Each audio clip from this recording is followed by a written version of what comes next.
আসসালামু আলাইকুম দর্শক, দেখতে পাচ্ছেন আমি আসছি হচ্ছে অনেক দিন পর ছুটিতে বাড়িতে আসছি আর কি। আমাদের এইখানে অনেক সবুজ বাগান এবং কি গাছ দেখতে পাচ্ছেন। আমার পিছনে ব্যাকগ্রাউন্ডটা দেখে অবশ্যই বুঝতে পারছেন যে এখানে কত ধান ক্ষেত দেখতে পাচ্ছেন। দীর্ঘ এরিয়া নিয়ে মানে করা হয়েছে আর কি। বিশাল বড় একটা ধানের ক্ষেত আর কি। এখানে অনেক ধান চাষ হয়। মূলত আমাদের গ্রামটি হচ্ছে কৃষি প্রধান দেশ, সরি দেশ না, আমাদের গ্রাম কৃষি প্রধান গ্রাম। দর্শক, এই যে আমি এখন যাচ্ছি, এখানে যাব একটু হাঁটাহাঁটি করার জন্য। দর্শক, আপনারা দেখতে পাচ্ছেন কত সুন্দর একটি পরিবেশ। হ্যাঁ, যেদিকে তাকাবেন সেদিকেই ধান ধান আর ধান। কিন্তু আপনাদেরকে আরেকটু পরে আমাদের নদীর আরেকটা অংশ দেখাতে পারবো। আমাদের মানে মাঝখানে একটি আছে তো, নদী আছে, সেজন্য আমি আপনাদের জন্য অপেক্ষা করতেছি যে সেখানে হাইটা হাইটা যাইতেছি। দেখতে পাচ্ছেন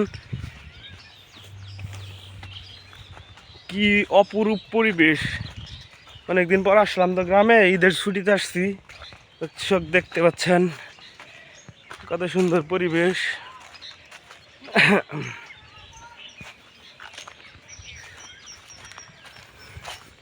দর্শক, দেখতে পাচ্ছেন এখানে সাঁকু দিছে, এখান দিয়ে আমি পার হব। এই যে দেখতে পাচ্ছেন, এখান দিয়ে পার হব এখন।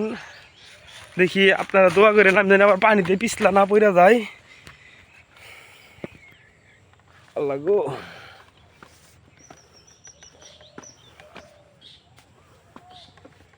দেখতে পাচ্ছেন একদম জিনুইন গ্রামের যে প্রাকৃতিক পরিবেশ যেটা, সেইখানে আসছি আমি। দর্শক, কালকে আবার আমি ঘুরতে যাব হচ্ছে বড় হচ্ছে রাবার বাগান দেখতে যাব, অনেক বিশাল বড় এই বনের ওইখানে যাবো আর কি। দেখতে পাচ্ছেন, এই দেখছেন এখানে একটা নদী, আর দেখেন সূর্যটা কীরকম হয়ে আছে। সূর্যটা অলরেডি এখন ডুবে যাচ্ছে। সো দর্শক, সবাই ভালো থাকবেন, আমার জন্য দোয়া করবেন যাতে আপনাদের জন্য পরবর্তীতে আরও বেশি বেশি ভিডিও নিয়ে আসতে পারি এখানে।